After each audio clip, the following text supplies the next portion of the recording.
Hello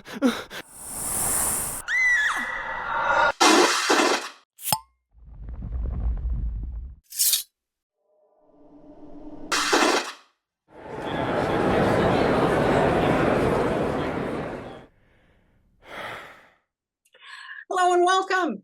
Today we are talking about the power of fandom gatherings and shared fan experiences to show us that we are not alone. But before we dive into that, let's let our wonderful panelists introduce themselves, starting with Lynn. Hi, I'm Dr. Lynn Zubernis. I'm a clinical psychologist and a professor at Westchester University. I love Supernatural. I've written 6 books on Supernatural, the most recent 2, Family Don't End with Blood, and There'll Be Peace When You Are Done, with the cast writing their own chapters and fans writing their own chapters about how special this whole thing has been to both sides of the fence. Okay, Tanya. Hi, everyone. I'm Tanya Cook, she, they, and occasionally I write with Lynn, which is a real pleasure. And I've been a Supernatural fan for about 10 years, and despite being dressed as sort of they, them gambit today for reasons. Um, and I write specifically about fandom-based charity work and activism. So this really is based in some of the things we're going to discuss today, which I'm really excited about. And my book is co-authored with Dr. Kayla Joseph. It's called Fandom Acts of Kindness, which is all about how to use your love of fandom to do charity work and activism. Okay, and Mandy. Hi, I'm Mandy Taylor. I am currently an instructional designer at Cal State San Bernardino, also a doctoral student in ed tech at Boise State. I've been a Supernatural fan since between seasons 7 and 8, so however long that's been.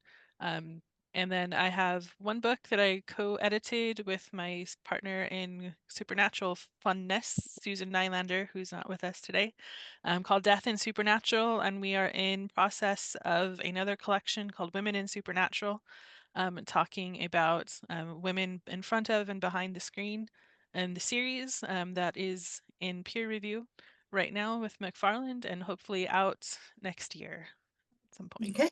And I'm Gail Z. Martin and Morgan Bryce. As Gail, I write epic and urban fantasy. As Morgan, I write urban fantasy, male paranormal romance. But all of my modern day worlds are ones that Sam and Dean could walk into and feel right at home. I fell in love with the series halfway through season 11, binge watched 11 seasons in time for the start of season 12, fell down the rabbit hole, and proudly claimed the title of obsessed fan. I did write a chapter for one of Lynn's books. I run the Supernatural fandom track here on Continual. And I post way too much, if there is such a thing, about the show, but it's my happy place. Yeah, there is no too much. I mean, what are we talking about? Anyhow, let's talk about fandom gatherings, because one thing Supernatural does extremely well are conventions and fan spaces. I went to my first fan space for William Shatner when I was in early high school. My cousin took me to something at Albright College, and I got to see William Shatner in the flesh for real, and I was such a huge Star Trek fan. And then I went to Star Trek cons, and then Star Wars cons, and then now I'm a guest at Dragon Con. It all just spirals. But Supernatural does fandom conventions really well, as someone who goes to an awful lot of different types of conventions. So let's talk about what that means for fans to have these semi-regular gatherings where we can find out that we're not alone. Lynn? I think it's meant everything. I actually think it's meant everything on both sides of the fence, because there has never been a series or an anything, a media property that has had as many conventions as Supernatural, including Star Trek, sort of the OG fan convention. They've been having them for a long time, but Supernatural conventions, even the ones in the United States that Creation runs, they often have 11, 12, 13 conventions just devoted to Supernatural in a year. And that's not including, international conventions and Comic-Con appearances. So Supernatural fans have a lot of opportunity both to hang out with each other and really solidify friendships that they have made maybe in online spaces and take them into face-to-face relationships too. It gives them a chance to spend a whole weekend together and do all kinds of things apart from the convention, but also to share their passion for Supernatural. And it's a whole weekend of feeling like you really can be passionate about it and let your passion show. And nobody is going to look askance at you. You know, it's not like your child or your partner or your colleague is going to roll their eyes and be like, why are you so silly over that show? Everybody's going to get it.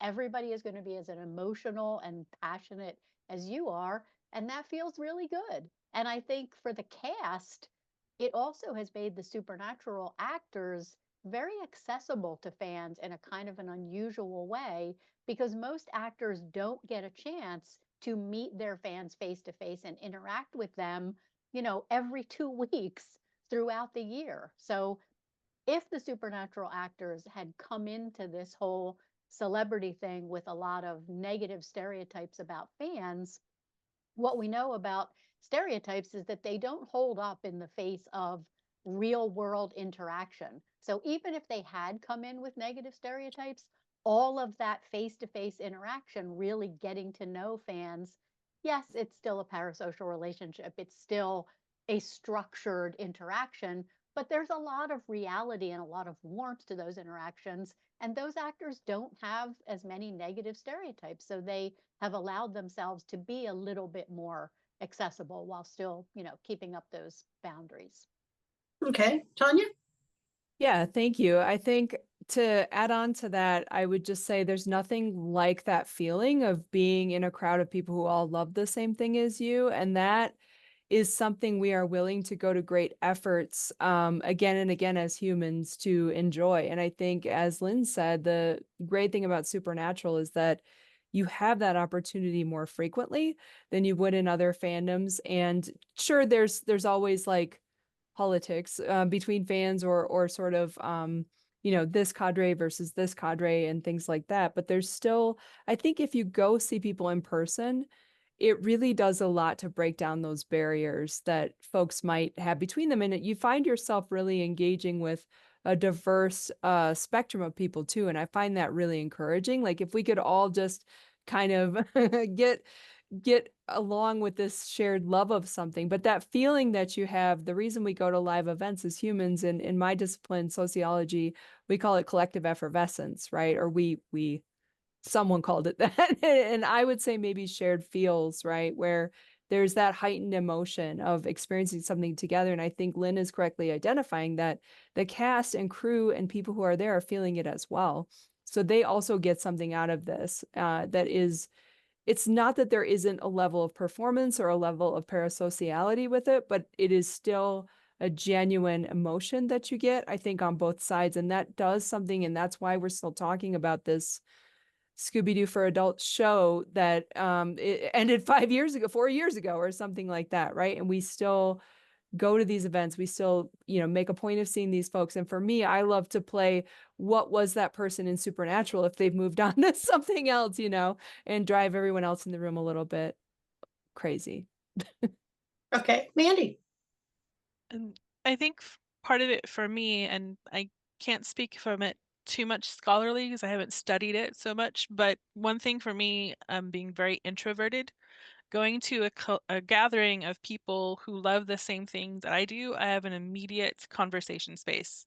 That there's no awkward, like, hi, who are you? How are you doing? What's, you know, the small talk thing. We can dive into like episode discussions or character discussions, and we have something we already can socialize about, and we can kind of the silent or the loud squee about the experience of meeting the people that we've watched for so long. And I remember standing in line for autographs, watching it's very minimal time that they have to kind of talk and exchange things, but it's a very real interaction even in that structure.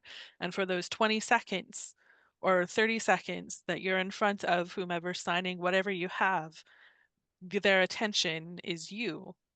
And there's something about that interaction that lasts like for that long. They saw who I was. They wrote their name in this thing that I can keep, and I have this experience to now, you know, it's formative in some ways that, you know, there's a reality to this gathering that I'm a part of, and that shaped some aspect of things. And I think that's a valuable experience that those who may not have had a sense of belonging to anything else now have. And that's something that we always will want to go back to on some level. It's like we find this common ground, and the supernatural fan base family, however we want to talk about it, despite all the things that may happen within it, and the little factions or the wars that we have, or the disagreements that we have, it's still all encompassing and very welcoming. Like, I just had a friend start season 1, and I'm like, okay, hold on, good luck, and watch it on the DVDs because of the music. And different other things, and like, let me guide you. Like, you can ask me questions, but sorry, you're gonna have to wait 12 seasons to get an answer for that one question. Keep watching, um, kind of thing. So being able to just talk about it and know that that experience happened, and that other people are asking the questions and diving deep, and having those favorites and conversations that you can always dive into is very meaningful. And I'll just stop there for now. Yeah. Okay. Yeah, I can only compare to my own experience as both a fan and a writer. As a fan, I've been going to Star Trek and Star Wars and Doctor Who conventions, like I said, since the late 1970s. And they're warm, but they're not this warm. There isn't the cohesiveness. You might have gotten to know one or two people from a fan group back. Well, when I first started going, there wasn't an internet. So from a listserv, or from a fandom magazine, a fanzine, you might have gotten to know a few people, and hey, maybe you could meet up if you sent letters to each other. But it was a very different kind of thing. And I've done big cons like Dragon Con and Origins and Gen Con and Fantasy Con over in the UK, and seen a lot of actors and heroes of mine, but it's much more impersonal. They're moving you through the line. They smile at you, they're nice to you, but they very, very rarely have any connection to remember you. And or to make it extremely personal, other than a smile, thanks for coming, what's your name, and you're on. And Supernatural is very different in that sense. We are lucky to have the internet. Well, lucky some days, unlucky other days, to have the internet to connect with each other and build relationships as fans with each other. But we've also got those relationships at a distance from the actors, retweeting, posting, answering, and the opportunity, thanks to creation and other cons, to see them frequently enough that they may at least remember our faces, which is a really different thing. We talk a lot in today's world about people maybe not having the connection with other people that historically, coming from a small town or a small village or even a tightly knit neighborhood, might have given them. What does fandom give us to fill that void? Lynn? I think two things, and we've touched on both of them, but let me touch on them explicitly again. It's interesting because the negative stereotypes of fans was often the awkward loner in living in their parents' basement and having no friends. It was looked at as fandom was an isolated experience that maybe prevents people from going out and making relationships. That was the stereotype. One of the reasons I started writing the books that I did and doing the research that I've done is because, having fallen into the supernatural fandom myself, that was the literal opposite of what I was experiencing in real life in the fandom. There's a tremendous sense of community with other fans. And as you've touched on, fandom, it's a group. Like any group dynamics are going to play out. So there's in groups and out groups, and there's warring factions, and there's hierarchies. Everything that happens in any other group happens in fandom, but when you find your nice niche in fandom, you know, your people who view the media the way you view it and who value the characters or the actors the way you do, that's forming community, and it meets some of our belongingness needs in a, I mean, in a really healthy way. There's nothing unhealthy about that at all, whether the relationship stays an online relationship or whether you take it into a face-to-face level at a convention. Either way, it provides that sense of belongingness. And the other relationship, you know, the parasocial relationship between the fan and an actor, or the fan and a character, but let's talk about actors here because we're talking about conventions. That's also really pathologized. You know, the early studies from my field, psychology, talked about fans having erotomanic delusions of thinking that the actor or the celebrity was in love with them. And I haven't met anyone who actually thinks that Jared, Jensen, Misha, or Kim, or anyone else is actually in love with them. So that, again, was not my experience. But the parasocial relationship, while it is certainly one-sided, you know, we know a lot about these actors potentially. They don't know very much about us, even if they have met us several times. It's definitely an unbalanced relationship. But a parasocial relationship is still an attachment relationship. It's one of those biologically programmed relationships. When we see familiar faces, we form an attachment to them. And when you love a show like Supernatural and watch it all the time and seek out, you know, Instagram posts about it, those faces are very, very familiar. So we are attached to them. And when we get to interact with our attachment figures, that feels really good. It gives us a sense of kind of safety. It gives us inspiration. It makes us feel like there's a sense of safety in the world. All that feels really good. So I think in both those ways, both community with other fans and in these parasocial interactions that do have warmth to them and let the fan feel acknowledged and seen, gives that payoff of all of our attachment relationships give, which is to feel good about ourselves and who we are. Okay, Tanya? Yeah, I think I'm struggling to remember the original question, but I want to kind of come back to this notion of community.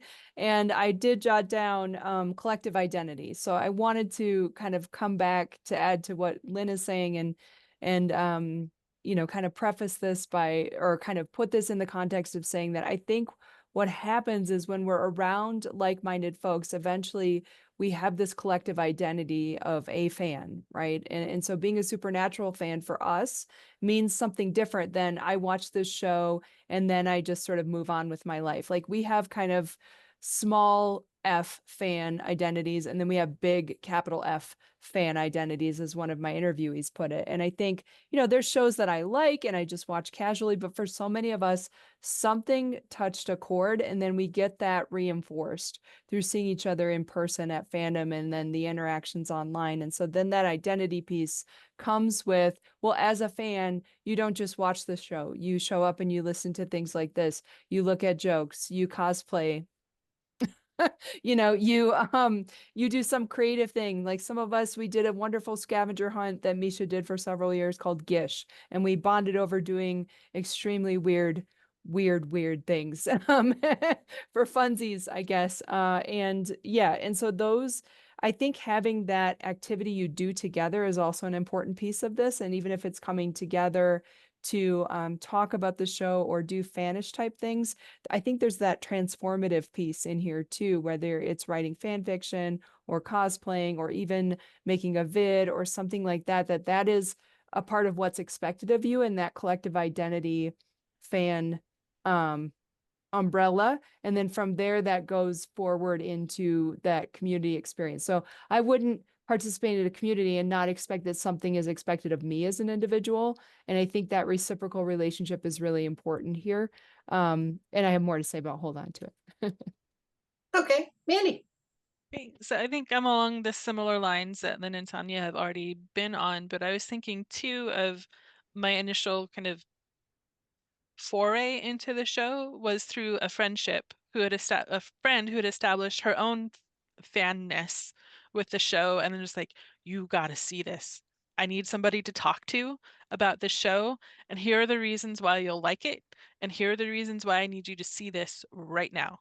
So come to my house. Like we camped. I went up to her house for two days.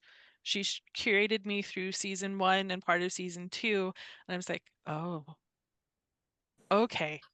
And she gave me homework, and so like we texted and did like Google Docs and all these different things. Like, this is what I'm seeing in the series. What can we do about it?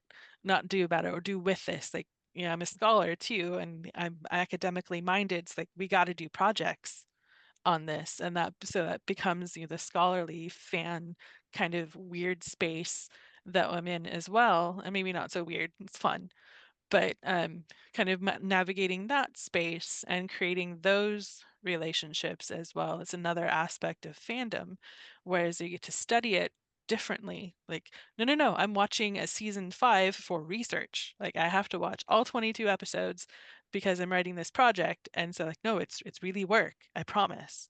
And it's like, no, it's not. You're just watching it. I'm like, it's work, I promise. But then also you have that relationship. I was also thinking too of at cons, I've only been to 3, and only 1 for the entire weekend. But this idea of meeting people who not only do we have the show in common, but when we find favorite characters and actors, it's finding the aspects of the character, and also once we know more of the actor, that like, oh, I want to emulate that. Like watching Misha be that generous with his time and his resources and gathering all of this um, energy in the fandom for good, and kind of motivating people to be civically minded, to be socially minded, to do all of these things. Like, you're like, oh, okay, well, I'm part of that, and I can do this one project because Misha kind of helped me see this need. I can help fill that or something. And so I'm kind of responding that way. Another flip side I was thinking too is kind of the marker of the little F, big F fan Tanya was talking about, and the ways that can be a little pernicious at times. Like the real fan, like, this is, you're not consuming enough, so you're not a true fan because you haven't been to these things. You don't have this, like, oh, you didn't get that one Funko Pop when it came out, so your collection's incomplete, so you're not a true fan for not being a proper consumer of things. Is one of these, like, well, I don't have the money, but I can watch. It's like, so at what level of, like, it's one of those things in the fandom too sometimes. Is I haven't seen it as much in this one, of the gatekeeping of fanness, like what marks true, but I've seen that gatekeeping in other fandoms that I'm part of. It's like, oh, you're not a true fan if you can't do all the minutia of this. um and I have another story about that if we get to it, but it's just like, okay, I'm a fan in this way, and I still belong, and I'll always have that belonging in this community. And so kind of staking your space and then just being comfortable in that space. And I think the supernatural fandom allows you to grab what space you want and decide how involved you want to be. And that's something lovely about it. And from what I've seen of a wide cross variety of fandoms, that is more human nature than anything particular to a certain fandom. Is the gate, there are always going to be people who gatekeep. There are always going to be people who come up with their own rubric of what makes a true fan. And I've seen that in everything from comics to other movies and TV shows. That is human nature, not, in my experience anyhow, not anything particular to supernatural.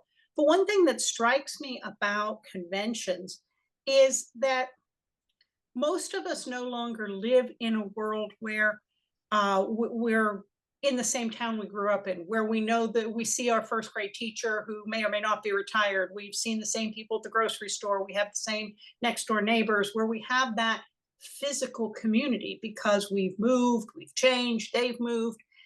And so going to conventions where I'm going to see my supernatural family doesn't feel any weirder than when I go back to where I'm from over the summer to see extended relatives. We're still connected. I'm just getting to see them in person. or going to a college reunion. We're still connected. We just don't get to see each other in person all the time. And fortunately, we have the internet and other ways to do that. But that's one of the things about fandom conventions is that it is very much a sort of reunion, just like a high school or college reunion, just like going home to see relatives over the holidays. It's just a different sort of chosen family.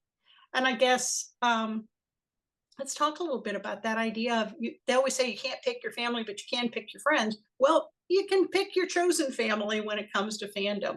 How does that factor in, Lynn? I mean, there's a reason that we call the fandom the SPN family, right? I think it really, it does feel like family. And especially if you don't feel, if are not very connected to your in-person family or your biological family or the family of origin that you grew up with, everybody does need to feel like they are part of a family. It's the same as that sense of belongingness again. We need that. You know, there's sort of an existential panic around feeling like we don't belong, because if you go back in time, if you didn't belong to a community or a family, that probably meant you were vulnerable to being eaten by, you know, a saber-toothed tiger or whatever was around at the same time early humans were around. So we have kind of an instinctive fear of being on the outside and being rejected by the group. So if you've had that experience, extremely painful. If you've had that experience with your own family of origin, finding a replacement family, which could be a group of friends, but that can still be a family, is really healing. And I think fandom is kind of a shorthand or a shortcut for being able to do that, because if you're a fan of Supernatural, I'm not saying all fans of Supernatural are one homogeneous group, because God knows we really are not. But we at least have that one thing in common. We are drawn to the same show, to the same characters, to the same theme. So there's something there that speaks to all of us. And that's a good starting place. So many people have made lifelong friends who are now found family in the community of fandom. I think it can be done. I don't think, you know, there's a privilege to being able to go to conventions because economically they cost a lot of money. But I think it can be done online as well. It doesn't have to be done in person. I know people who found their, you know, soulmate kind of best friend in online fandom, and they might live on opposite sides of the globe and they've never met in person, but they talk every day and they're there for each other and they serve that function of family or best friend.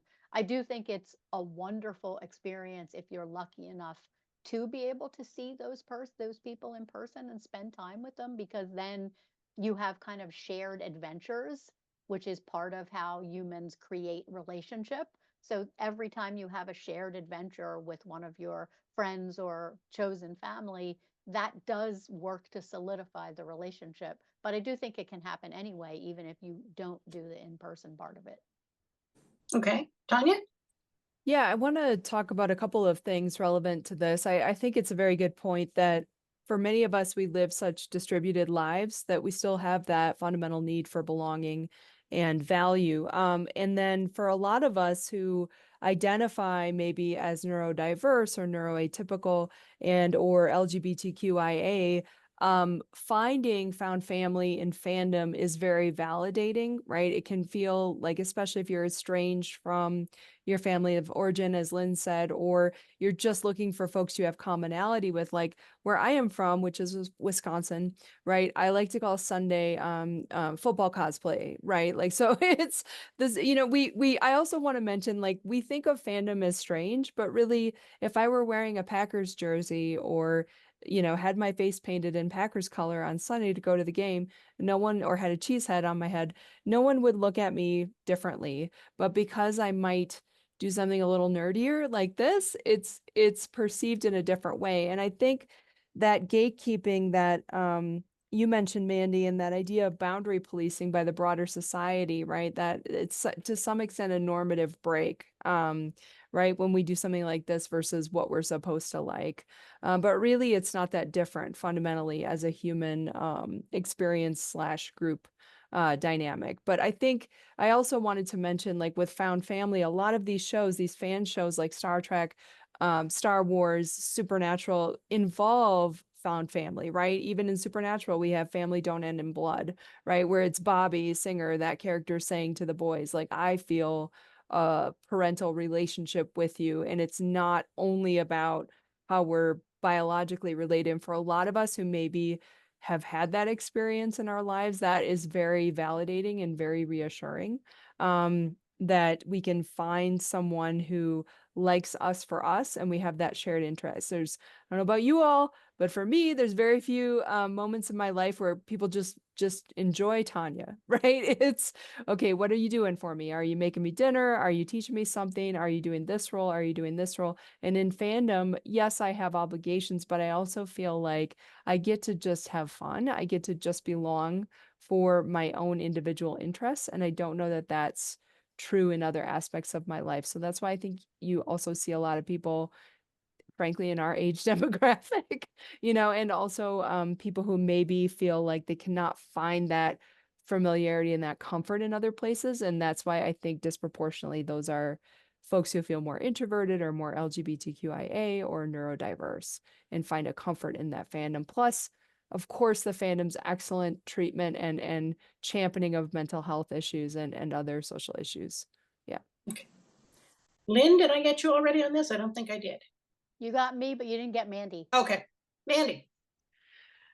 So the easy thing would be say ditto to everything that's been said, but thanks for bringing all of that up. I think also too with that found family is for me it's less hesitance to reach out and say like, hey, let's get together and do these things like at not so much as conventions, but I go to an academic conference every year, the Southwest SWPACA.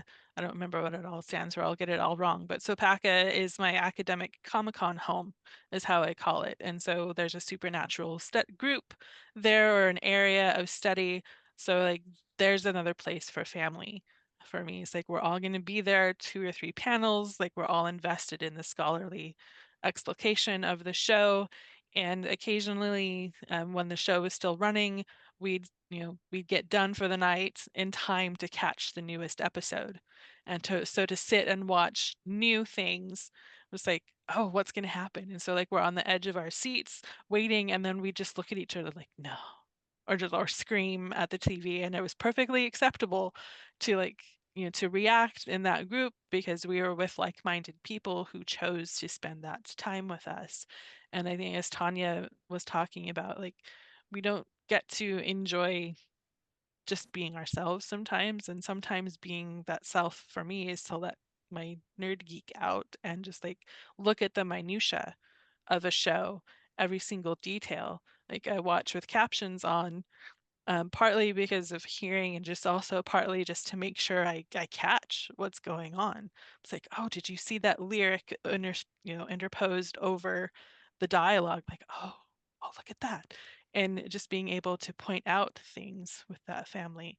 And at the conventions that I've been at, to sit next to total strangers and just like and literally sometimes be embraced because in a panel something made me cry or that made them cry, and so there was less hesitation, and this was pre things that made it more difficult to do that, but being able to be in that space makes a difference, and to see these hundreds of people, and even in a tiered experience that the creation cons were, that even if you were in the very very back, you had that same experience or a good experience as the person in the front row who had gold pass kind of thing. There was still something for everybody in that room, and to feel the energy of the people speaking, to be able to turn to your neighbor and say yeah, or laugh or tell stories or do different things, that is very satisfying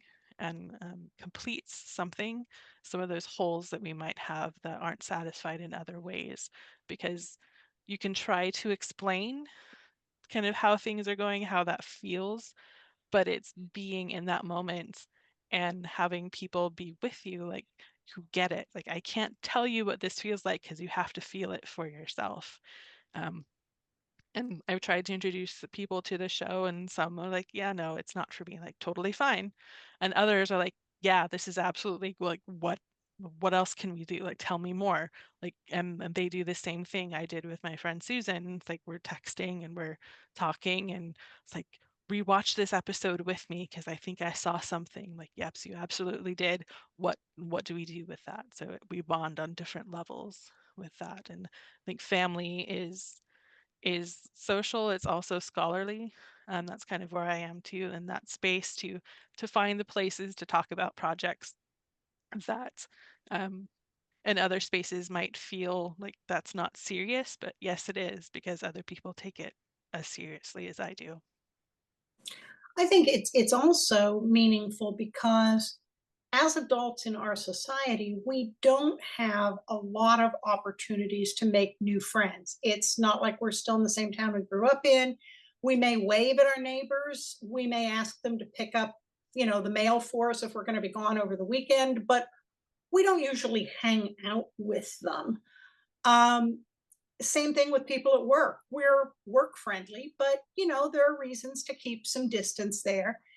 And so being able to bond over a fandom and first of all know that somebody else gets it and they're not going to be judgmental, but having that shared interest and being able to talk about something you love with somebody has brought me so close to a couple of inner circles that these are people I've known for a while in most cases, but I wasn't close to, and now I consider them some of my closest friends because we have this show in common and we talk about it and we enjoy talking about it with each other.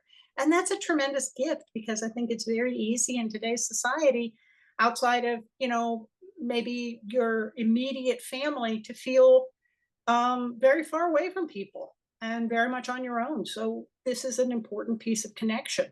Now, you may have varying degrees of firsthand knowledge with this, but the actors keep coming back to these conventions. And yes, they're getting paid for it. And yes, part of that is their job. But most of the time, they seem to be having a pretty good time with it. And as we were talking offline, they keep getting married to each other. We just saw Robin Ruth announce an engagement. So, and certainly, we've had other couples come out of Supernatural. Do you have a sense for, beyond just, hey, I'm paid to be here, what the fandom gatherings mean to the actors, Lynn? Yeah, I wrote 2 whole books about it. Surprisingly. I Is that mean, set up or what? it was a perfect setup. I mean, that's literally what Family Don't End with Blood is about. I started wanting to write a book that was just fan stories because I had heard, having written a few books already on the show, I had heard from so many fans who the show had changed their life and had such a big impact on them and their fellow fans and their parasocial relationships with the actors. And when I told Jared and Jensen that I was putting that book together, their response was, well, I've got a story of how this changed me too. Like the fandom has had just as big an influence on me as we've had on them. Why don't you want me to write a story? And I was like, oh, geez, okay, fine. Well, you can write too. And I mean, their chapters are shocking almost, I think, in how intense the change has been for them and how meaningful this whole thing has been for them. Yes, as you say, it's a job they get paid very well for, and they are paid to be, have a certain persona when they're on a stage. But apart from that, I mean, they're writing about how the feeling of acceptance from the fans and the messages from the fans gave them the courage to try something they'd never done before or got past their nerves. Jensen writes about, being an anxious person who couldn't do any kind of public speaking, but feeling so accepted by the fandom that now he is arguably like one of the most comfortable people you've ever seen on stage, at least in front of the fandom that he feels comfortable with. I don't know that it would translate, but I mean, Jared writes about when he was so depressed he didn't want to go on and the role that the support of fans played in sort of getting him out of that dark place and helping him, you know, always keep fighting.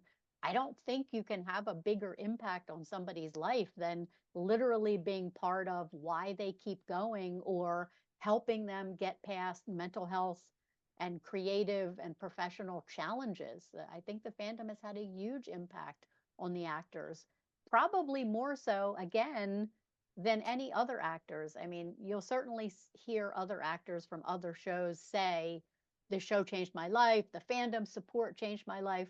I don't think it's quite as intense as what's happened with Supernatural, just because the fandom did become such a huge part of their life with, you know, 20 odd conventions a year and so much interaction with the fans. And I think that's really pretty beautiful that it's changed people's lives in a positive way on both sides of the fence. Absolutely. Tanya? Thank you. Yeah, I don't know that I'm going to have as much direct insight as Lynn on this one, but I really appreciate it. And I think you can see, though, if you look at this group of people, that they do care. And I wanted to kind of make an analogy. So I'm a teacher, I'm a professor, right? And yes, I'm paid to give these lessons, but I often say I'd probably show up here even if no one came and talk, because I love it. And it's just because it's my job doesn't mean I don't put my heart and my soul and everything I've got into it. And I think the same thing is probably true for a lot of these performers. Like, of course, there's days you're not feeling it. Of course, there's days that are different for you, just like for me or anybody at work. But it just because if you're lucky enough to like love what you do and the people that you do it for, I think that shows. And I think that they're dynamic with one another and they're dynamic with the audience shows. And I just wanted to shout out for all of the fans who have been successfully connected to charity work and activism, especially through Misha's work with Random Acts and now Rachel. And then thinking through that and like looking at Rachel Miner specifically, who is, I don't think we don't have enough time for me to say how wonderful of a human she is, but she is always thinking of people. She is always considering how to best serve people. And I think you can see that in other folks as well. Kayla, my writing partner, organized a panel last summer at San Diego Comic-Con about neurodiversity in fandom. And Kim Rhodes, of her own time, volition, money, came and spoke as a part of it, right? And that was so meaningful to me, like, and to see these folks and they're like, you have all these wonderful, and I was just there, I wasn't part of the panel, I was just helping like with whatever, and everyone's kind of talking around before the panel. Clearly it's a bunch of neurospicy folks, and I'm not on the spectrum, but I have neurospiciness in my own self, and we're all not, nobody knows what to say to each other. And finally everyone starts showing each other pictures of their pets. And boy, did that break the ice. And then everyone's like hugging and crying and laughing and look at this cat and look at this silly thing and look at this animal. And it was wonderful. And I just mean, I think that then came into their interaction to the audience. And I think I'm making this connection here to what you see on stage. Just because it is a performance doesn't mean it's not genuine.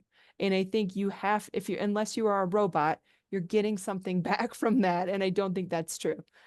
So you can see that it's really amazing. Otherwise they wouldn't be doing this, right? They wouldn't be doing it and wanting to do it over and over again. Okay. Mandy? I think more stories than anything, but my partner Susan and I had a chance to work with Julian Richings on our Death in Supernatural book, and it was we had a chance to talk to him at a convention, kind of meet and greet, to kind of pitch the book to begin with, but also just to get to know him and his character a little bit better. And he said, I'm paraphrasing because it's been a few years since that, but that the embrasure of his character as death was very, it was gladdening, for lack of a better word. It was really gratifying, that's the word I wanted, for him to kind of have this character be so kind of loved, really, because he did death really well, to say the least. And to have a character so kind of beloved and recognized, and that he said kind of after making a career out of playing these kind of outsider characters, or kind of that he kind of gestured to himself kind of like these weird classical characters, that to have someone who's scary, who's imposing, to be kind of you're now a favorite, was good for him, and that kind of comes out in what he talks about in the book as well, that to kind of had to play this character and to have the entrance that he has as this character. It's like this one of the arguably the best character entrance in the series, to know that that was also something fans appreciated, was something that he appreciated as well.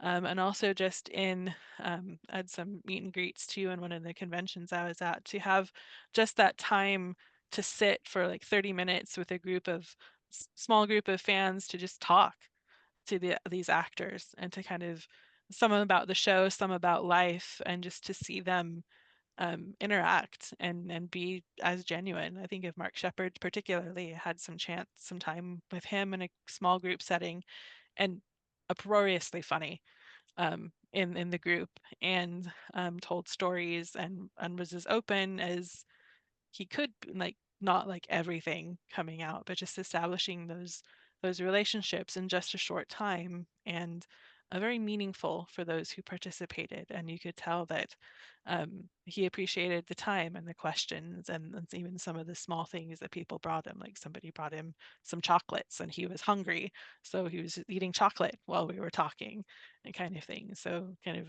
of humanizing of these people that we often see from afar, and just realizing like, yeah, people too, they like chocolate, they don't like these kinds of things. And so it's good to see that, and I think it's good for them to also, and I'm projecting, but to know that people see them as people, and want to see them as people, and not just this big star. That yes, they are that, and that position allows some of that privilege in that relationship, but also it's like, hey, tell us about your children, are they doing okay? Like, I saw this picture of your child and they're looking awesome, or they did this cute thing, and we can bond over these very human things that they don't always get to talk about. Yeah, I think one of the things that comes to my mind in terms of what the actors may get out of this, and I don't get to have the conversations with them like you do, Lynn, but I remember one of the very first times that we saw Jensen sing on stage. And he said that he was very nervous about it. And he said that he sang to his kids. And so he was just going to pretend that he was singing his daughter to sleep. And the audience, clapped. He said, "Shh, you're not here." And then it was a very low key acoustic performance. Of course, he was terrific at it. And now you watch him take the stage like a badass rocker and just own it. And whether that is, wish fulfillment, because doesn't everybody wish they were a rock star? I mean, he owns it. He owns that stage. He owns the song. He's getting to do stuff with radio company. And that's something that maybe he would have, maybe he wouldn't have without the conventions, but they certainly created a platform for him to explore those interests and be able to enjoy doing that, not as a career, but as something that he's obviously good at and seems to have a lot of fun doing. So anytime you can give that sort of opportunity to a person to explore this whole new area of their life and have some fun with it and run with it, I would think that that would be very important to that person, even if they're already an established professional in some other way. Well, folks, we have, as usual, blown through our time. So before we end, let's give everybody a chance to reintroduce themselves. Let us know where we can find you online. And if you have any new projects in the works about Supernatural, let us know. Lynn? You can find me on all social media at FangasmSPN. You can find my books on Supernatural with the chapters by the actors, which are Family Don't End with Blood. Shout out to the artist Christine Griffin, who's so brilliant. And there'll be, oh, that's the back. There'll be Peace When You Are Done, also by Christine. You can find those books at the website peacewhenyouaredone.com. Okay, Tanya? Hi, yeah, you can find us online at AK Nerdfighting. AK and then NF are all capital, and that we're on Twitter. We also have a Facebook, kind of less in online, but you can also find me at my website, tanya-cook.net, something like that. Just put my name in. You'll see me. I'll have weird hair. I'll have a costume on. It'll be me. And then our book you can find on Amazon or wherever you buy books at Fandom Acts of Kindness. What else do I want to tell y'all? I don't know. Thank you. It's just lovely to be here, and maybe I'll have a different color hair next time. I don't know. Mandy? I have a low social media presence for as writer, but I am on X still for at Elaisona, Elaisona, can be found there, and also Death and SPN for all things death and supernatural related. Also can find us there for anything on women in supernatural. That is our forthcoming book, also co-edited with Susan Nylander, with McFarland, as is Death and Supernatural. Hopefully the women's book will be out next year, hopefully early next 2025.